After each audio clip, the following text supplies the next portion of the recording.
Hello, my name is Andy Staples and I'm the Director of the Economist Corporate Network here in Japan. We've just had our annual yen forecast panel and I'm delighted to be joined by two of our panellists now. To my immediate right we have Mr. Abe, who's the Chief Japan Equity Strategist for Citigroup Global Markets Japan. And to Mr. Abe's right we have Mr. Yamakawa, who's the Managing Director and Head of Research at Barclays Securities. Yamakawa-san, maybe if you could just start it off. We started our session this morning thinking about the macro picture and how that's going to impact on the yen this year. Last year we saw quite a significant depreciation of the yen. We saw the impact of Abenomics coming through. How do you see the macro picture at the moment? Well, first of all, I think that the U.S. economy is going to keep on recovering towards 2014 and 15. As fiscal drag or fiscal cliff is going to be fading away. So that the Fed is going to be free able to keep on proceeding this normalization process the policy. On the other hand, it's most likely on Japan side that the Bank of Japan is going to be forced to take additional action on QQE, most likely in April. So that at that point, the direction of the monetary policy conduct between Japan versus the United States is going to be totally different, which itself, I think, is going to be creating the new dynamics in the currency market, pushing the higher, pushing and lower. As for euro, euro is enjoying or has been experiencing, the nice cyclical recovery, so far, so that still, I think, is going to be paying euro at a higher level. Against yen, and also against dollar as well in the short term, but in somewhat longer term, I think the pressure from structural reform in eurozone economy is going to be pushing down the value of euro in longer term with additional easing effort to be taken by the ECB to ease off the pressure, so that we are not necessarily that bullish euro, both against dollar and yen in the longer term. Thank you very much. And just to continue on that, I think what you were talking about there was tapering at the Fed and the impact there, but also we discussed a little bit about further QQE, or I think we termed it QQE2 here in Japan. And how likely do you see further quantitative easing or QQE in Japan emerging? Well, actually, I think it's very, very likely, not just because the fiscal contraction that we may be suffering on the back of the hike of the consumption tax at the beginning of fiscal 2014, but also because the BOJ's involvement in the financial market, where there is quite a bit of expectation on the BOJ's QQE already discounted by the market. So any failure of proper delivery of the policy actually is going to be disappointing in the market, leading to the unwinding of the positions, which is most biased towards and short at this point already. So likelihood BOJ's action on QQE I think is very, very high, most likely to be April. Now when we talk about QQE I think that the shift on the focus QQE is going to be shifting away a bit from the purchasing the intermediary sector of the curve JGB. Rather they are going to be widening the purchasing of the asset in such a way that they are going to be purchasing say ETF in more aggressive way. At the same time they probably are going to be extending the duration of the JGB purchasing to put more emphasis on sovereign bonds, which itself I think is going to be the trigger for portfolio rebalancing of major life insurance companies in Japan. Okay, thank you very much. Abe-san, if I could turn to you. One of the things that we were also talking about was this correlation between a weaker yen and the equities in Japan. And that's again been one of the key stories of 2013.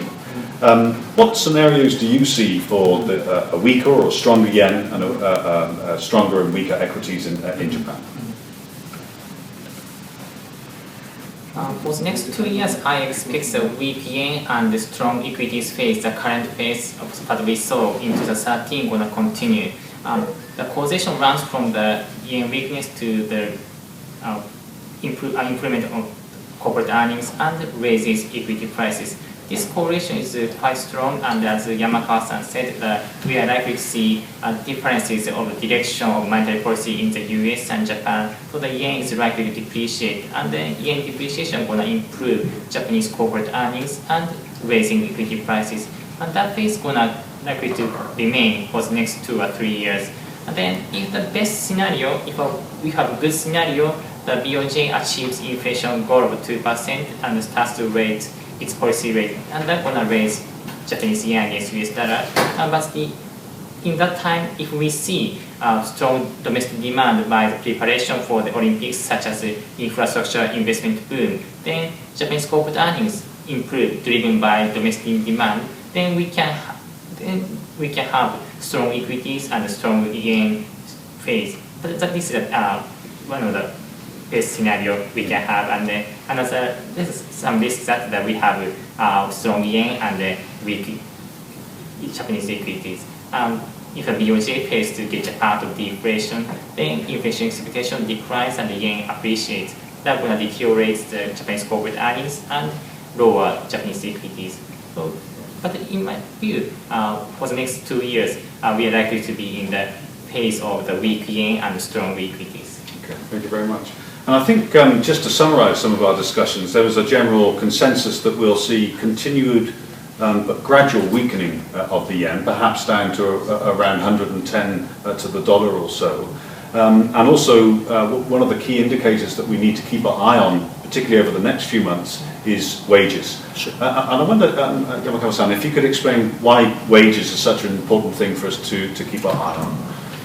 Well, wages are a very, very important factor, for driving, inflation in Japan.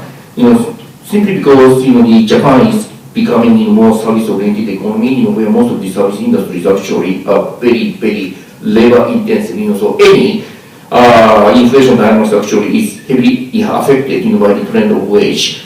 In particular, the base wage, rather than the total compensation. Now, Shunto, which is a spring struggle, sort of wage negotiation process is quite important, as a very symbolic, sort of event, but at the same time, we have to be aware, that nearly 70% of the Japanese employees are belonging to SMEs, small and medium enterprises, so that whether what we are going to be seeing in Shunto is going to be purely reflected onto, the trend of the overall wage is a bit questionable, actually, but nonetheless, wage growth, base wage growth is something, which is the prerequisite, for us, to be able to observe this sustainable acceleration of inflation rate, all the way, to plus 2%. And that is exactly, what the Bank of Japan is focusing on. Yeah.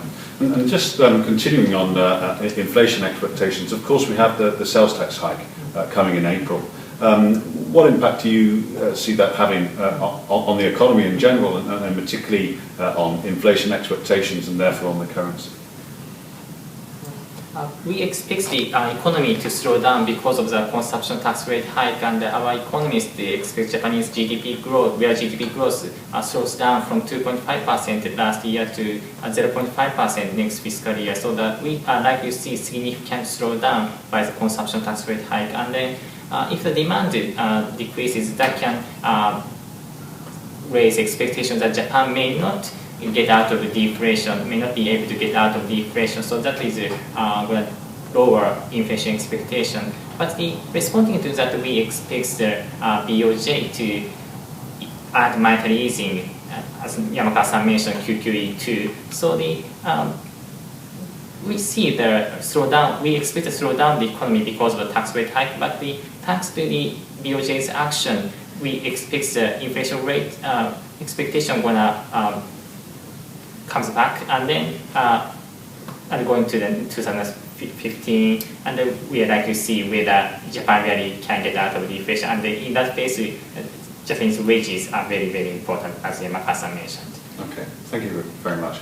Well, thank you both, and I hope you enjoyed our panel this morning. We certainly learned a lot about expectations around the yen and equities today, so it just remains for me to thank you, and to thank you for joining us. Thank you. Thank you.